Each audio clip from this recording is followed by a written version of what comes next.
Welcome to my channel. जो आज हम लोग करेंगे फ्रिक्शन, जो क्लास 8 का साइंस का 12th चैप्टर है फ्रिक्शन। फ्रिक्शन का मतलब हम लोग पिछले चैप्टर फोर्स एंड प्रेशर में एक बार जान चुके हैं, लेकिन जो बच्चे भूल गए हैं तो मैं इनके बारे में एक बार फिर से बता देती हूँ फ्रिक्शन क्या होता है। देखो, अगर कोई भी ऑब्जेक्ट इस तरफ जा रही है, मतलब अगर आप राइट की तरफ जा रहे हो तो जो फ्रिक्शन है ना, हमें उसको रोकेगा। मतलब हमें, अगर हम लोग राइट की तरफ मूव कर रहे हैं तो फ्रिक्शन क्या करेगा, हमें लेफ़्ट की तरफ से रोकेगा कि मतलब आगे मत जाओ।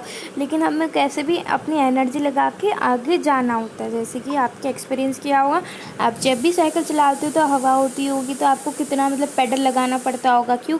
तभी जो फ्रिक्शन है हमें अपोजिट डायरेक्शन से रोक रहा होगा, और तभी हमें ज़्यादा प्रेशर लगाने की ज़रूरत पड़ती है। तो चलिए चैप्टर स्टार्ट करते हैं। You might have seen a driver of a car और a truck slowing down the vehicle at a traffic signal. You to slow down your bicycle whenever needed by applying brakes. तो आपने देखा होगा, अगर कभी भी traffic signal लगता है कि जो ड्राइवर वाले जो भी कार चलाते हैं तो वो रोक लेते हैं, क्योंकि ट्रैफिक सिग्नल पे रोकना ही होता है। अगर आप भी बाइसाइकिल अपनी जो साइकिल चला रहे हो और जब भी ब्रेक की ज़रूरत होती है तो आप भी ब्रेक लगाते हो अपनी बाइसाइकिल में। Have you ever thought why bicycle slows down when brake the repel. तो आपने कभी सोचा है कि जैसे ही आप व्हीकल में मतलब उसको स्टॉप कर लेते हो, जब आप जो व्हीकल को स्लो कर लेते हो, स्लो का मतलब है धीरे धीरे से चलाते हो, तो उसके ब्रेक्स क्यों, मतलब वो रुक क्यों जाता है। Not only vehicles, any object moving over the surface of another object slows down when no external forces applied on it. This is very very important. एक मिनट।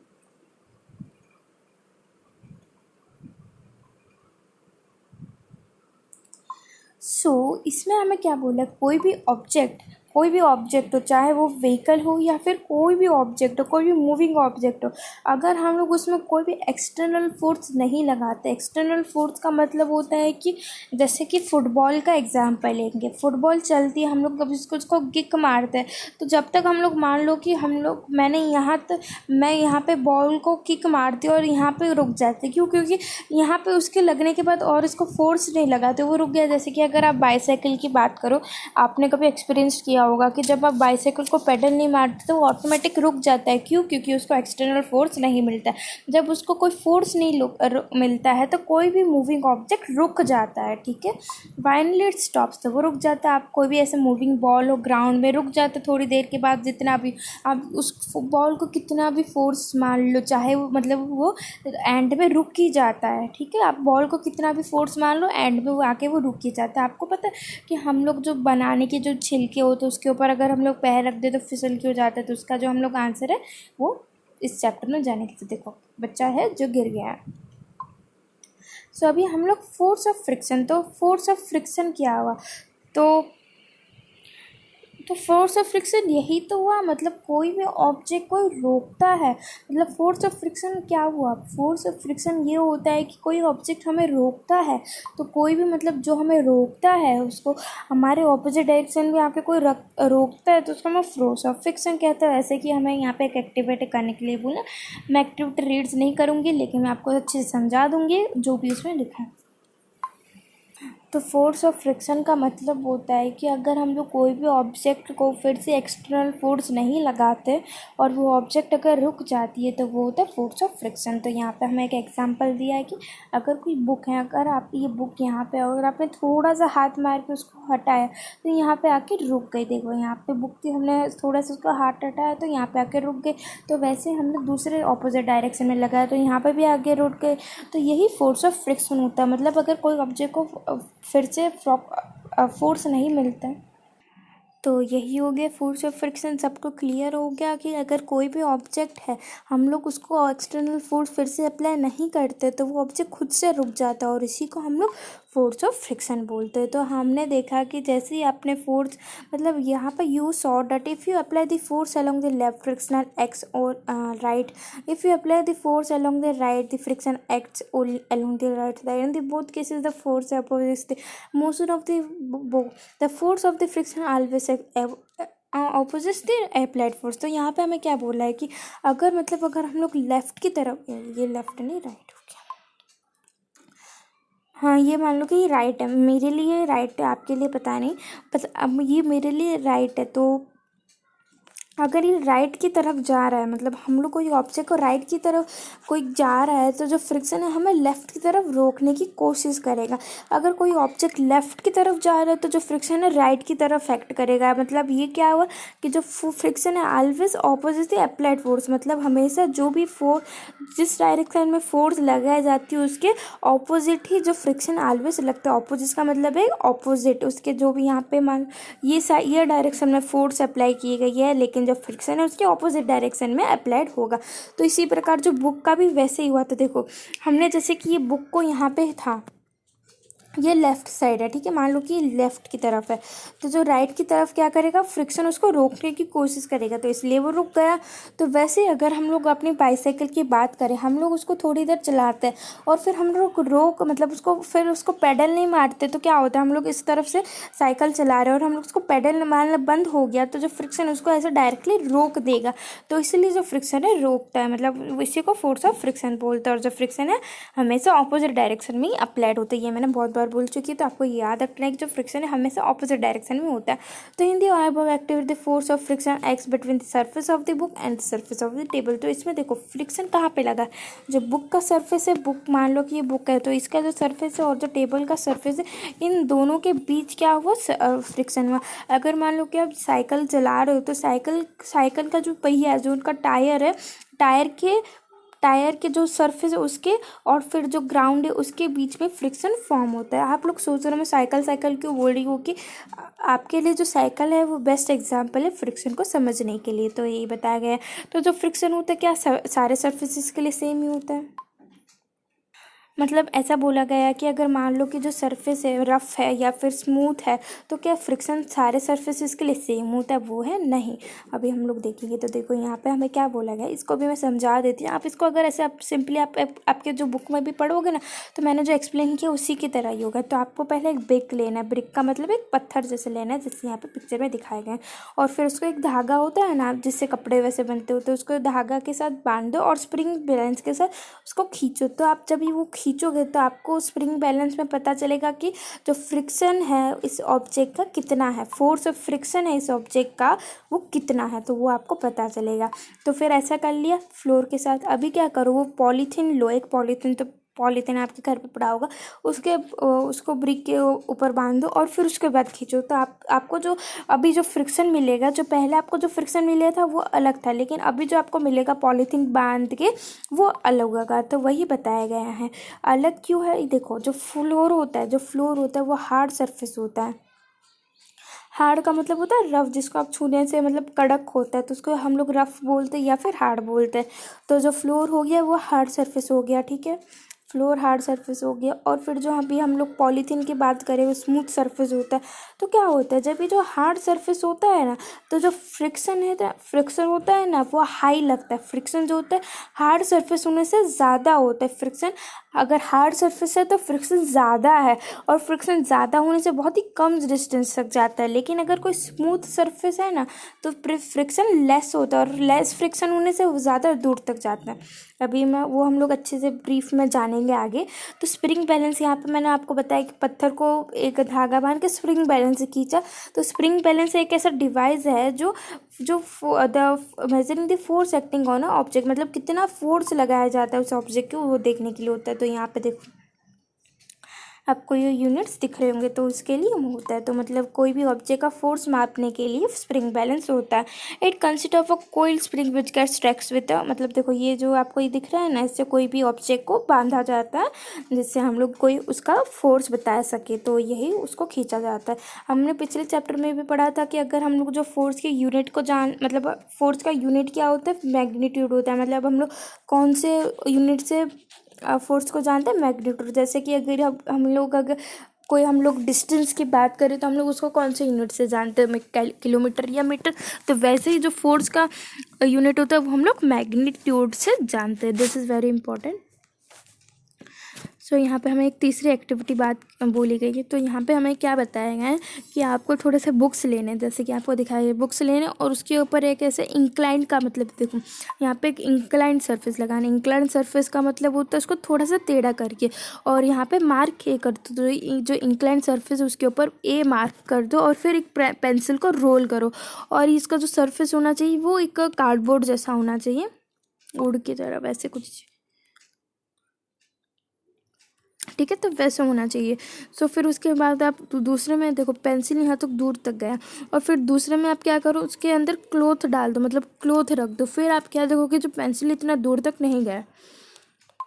तो देखो ये जो है ये स्मूथ सरफेस है, मैं छोटा लिख रही हूँ, ये स्मूथ सरफेस है और ये हार्ड सरफेस है, ठीक है। ये हार्ड सरफेस है और स्मूथ सरफेस है। मैंने ऊपर बोला कि अगर हार्ड सरफेस होगा तो हाई फ्रिक्शन होगा, हाई फ्रिक्शन होगा, और अगर स्मूथ सरफेस है तो लेस फ्रिक्शन होगा, ठीक है। तो हाई फ्रिक्शन होने से क्या होता है, वो कम डिस्टेंस आता है। तो देखो ये जो क्लॉथ वाला है वो हार्ड हुआ, मतलब एक रफ सरफेस है, सो इसलिए उसका हाई फ्रिक्शन है और इसलिए वो कम डिस्टेंस तक गया। लेकिन अगर आप ये इसकी बात करो तो ये स्मूथ सरफेस है, और स्मूथ सरफेस में हमारा लेस फ्रिक्शन होता है, और लेस फ्रिक्शन होने से वो ज़्यादा दूर तक जाता है। अभी मैं एक बार एक अच्छे से समझा देती हूँ, एक एग्जाम्पल, तो आप उसको कैसे याद कर सकते हो। देखो हार्ड, स्मूथ, ठीक है। अभी हाई फ्रिक्शन पता है कैसे याद रखो, एच से याद कर लो। एच अगर हार्ड होगा हाई फ्रिक्शन, स्मूथ होगा तो याद हो जाएगा लेस फ्रिक्शन। और फिर अगर आप ये कैसे जानोगे कि मतलब अभी मैंने डिस्टेंस के बारे में बताया कि अगर हाई फ्रिक्शन होगा तो दूर कम तक जाएगा, कम डिस्टेंस जाएगा। लेस फ्रिक्शन होगा तो ज़्यादा डिस्टेंस जाएगा। मतलब यहाँ पे आपको ऑपोजिट याद करना है। देखो एक तो हार्ड वाले में आपको ऐसे याद रखना है एच का, और जो डिस्टेंस वाले में अगर आप कैसे याद करोगे, आप डिस्टेंस वाला जो मतलब दूर जा रही है या ज़्यादा जा रहा है, तो वो आप ऑपोजिट जैसे याद कर लेना, तो ये आपके पूरा जो टॉपिक है वो क्लियर हो जाएगा। So does the distance cover depend on the nature of the surface on which the cell moves. तो येस होगा इसका आंसर, मतलब किस कौन सी सरफेस में मूव कर रहा है तो उसका डिस्टेंस उसी प्रकार होगा कि अगर वो स्मूथ में मूव कर रहा है तो ज़्यादा दूर तक जाएगा, हार्ड में मूव कर रहा है तो कम डिस्टेंस में जाएगा। तो जो सरफेस के ऊपर ही हम लोग कोई डिस्टेंस मतलब मानते हैं, तो सरफेस के ऊपर हम लोग डिस्टेंस करते हैं। तो यहाँ पे हम लोग छूट गया था। In which case the distance covered in the minimum, तो कौन से सब सेंस में वो व्रिंकल जो मतलब कपड़ा हमने रखा तो उसके नीचे जो मिनिमम फ्रिक्शन लगा। Why is the distance covered by the pencil cell different every time. तो वो अलग अलग क्यों आए, क्योंकि सरफेस की वजह से, एक हार्ड सरफेस है और स्मूथ सरफेस है, इसके लिए। Could the smoothness of the surface of the cell also affect the distance travel by it? Yes, true होगा ये भी। इसमें हमें क्या बताया गया कि अगर स्मूथ सरफेस होगा तो उसका जो डिस्टेंस है उसका क्या अलग होगा हार्ड सरफेस से, तो होगा यस। सो हमें यहाँ पे क्या बताया गया, four friction is cause by the irregularities of the two surface in contact. तो फ्रिक्शन किसके बीच में होता है, कोई भी टू सरफेस जब कॉन्टैक्ट में आते हैं मतलब मिलते हैं तो उसके बीच में फ्रिक्शन फॉर्म होता है। Even though surfaces which appear very smooth have a large number of minute irregularities on the. तो जो स्मूथ सर्फेसेज है उसमें इरेगुलरिटीज होती है, मतलब वो ज़्यादा दूर तक जा सकता है। Irregularities on the two surfaces lock into another.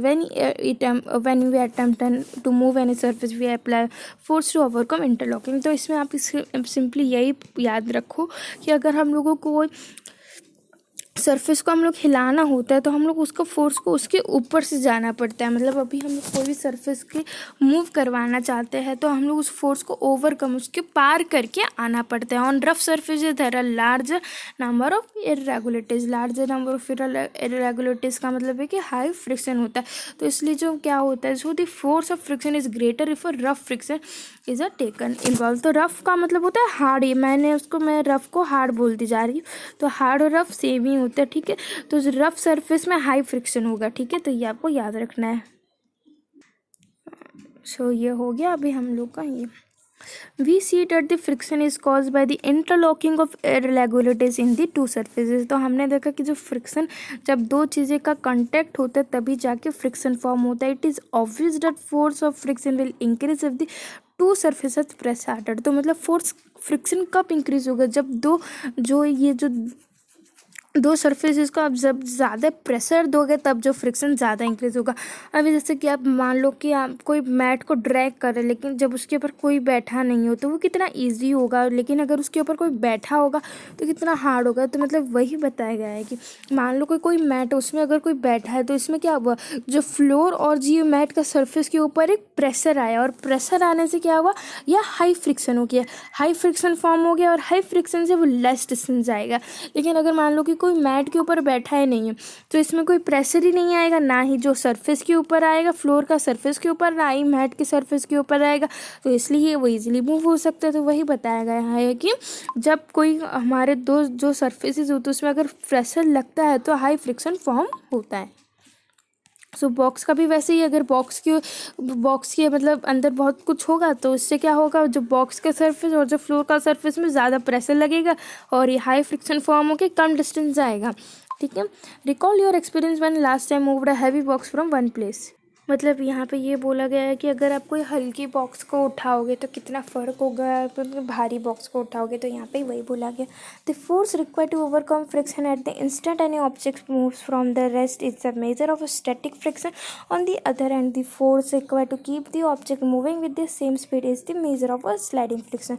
This is very very important. इसमें हमें क्या बोला गया है कि अगर मान लो कोई चीज़ है, जैसे कि एक बॉक्स है, मैंने बॉक्स का एग्जांपल लेती हूँ, और ये रेस्ट पोजीशन में, मतलब इसको ये रेस्ट में, और हम लोग इसको अगर मूव कराते हैं रेस्ट पोजीशन से, तो वो हो गया स्टैटिक फ्रिक्शन। तो स्टैटिक फ्रिक्शन का क्या मतलब होता है, स्टैटिक फ्रिक्शन का मतलब होता है कि अगर कोई भी रेस्ट पोजीशन में हो और अगर हम लोग उसको रेस्ट पोजीशन से उसको मूव करवाते हैं तो उसको स्टैटिक फ्रिक्शन बोलते हैं। तो और दूसरे हैंड में जो भी friction, for the force required to keep the object moving with the same speed is a measure of a sliding friction। मतलब अभी हमने स्टैटिक फ्रिक्शन देखा, स्लाइडिंग फ्रिक्शन का मतलब है कोई ऑब्जेक्ट चलता जा रहा है, अगर हम मान लो कि ये बॉक्स है, उसको वो मूव करते जा रहा है, अगर आपको और उसको फोर्स लगाओगे तो उसको स्लाइडिंग फ्रिक्शन बोलेंगे।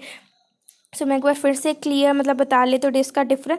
स्टैटिक फ्रिक्शन का मतलब होता है कि कोई भी ऑब्जेक्ट रेस्ट में है और जब वो रेस्ट से मोशन में जाता है, रेस्ट से चलने लगता है, तो उसे हम लोग क्या बोलते हैं, स्टैटिक फ्रिक्शन। और स्लाइडिंग फ्रिक्शन का मतलब होता है वो ऑब्जेक्ट चलता जा रहा है और हम लोग उसको और फोर्स लगा के चलते ही जा रहे हैं, तो उसको हम लोग स्लाइडिंग फ्रिक्शन बोलते हैं। तो when the box start sliding the contact force on the surface do not get enough time to lock into the contact force on the floor. तो मतलब यहाँ पे हमें बोला गया कि अगर हम लोग कोई स्लाइडिंग फ्रिक्शन चल रहा है, अगर हम लोग उसको ऐसे मूव करते जाएंगे तो उसको डिफ़िकल्टी नहीं होगा, मतलब इतना ज़्यादा फ्रिक्शन एनर्जी लगाने की कोई ज़रूरत नहीं पड़ेगी। लेकिन अगर आप स्टैटिक फ्रिक्शन की बात करो तो आप जब स्टार्टिंग में कोई ऑब्जेक्ट मूव करते हो तो आपको भारी लगता है, लेकिन जैसे जैसे धीरे धीरे वो हो जाते तो आपको इतना मतलब डिफ़िकल्ट नहीं लगता चलने में करने में। तो वही बोला गया है कि lock into the another floor, मतलब फ्लोर के साथ लॉक हो जाता है, जो कोई भी ऑब्जेक्ट है वो फ्लोर के साथ मतलब हो जाता है फिक्स, और वो चलने भी तो इतनी मुश्किल नहीं होती है। तो यही बोला गया। तो जो स्लाइडिंग फ्रिक्शन है लाइट है स्टैटिक फ्रिक्शन से। मतलब क्या हुआ कि जो स्लाइडिंग फ्रिक्शन है उसमें लेस फ्रिक्शन होता है और इससे वो दूर तक जा सकता है, स्टैटिक फ्रिक्शन में थोड़ा सा ज़्यादा होता है। तो इसलिए अगर आप कोई भी मूव मतलब बॉक्स को जो चल रहा है उसको और भी चलाओगे तो वो क्या होगा, लाइटर होगा। लेकिन अगर आप कोई बॉक्स रेस्ट पे उसको चलाओगे तो वो थोड़ा सा मुश्किल होगा। तो जो ये आपको याद रखना है कि जो sliding friction is lighter than the static friction. तो अब ये जो आगे वाला जो पार्ट है वो हम लोग नेक्स्ट पार्ट में करेंगे। So thank you so much.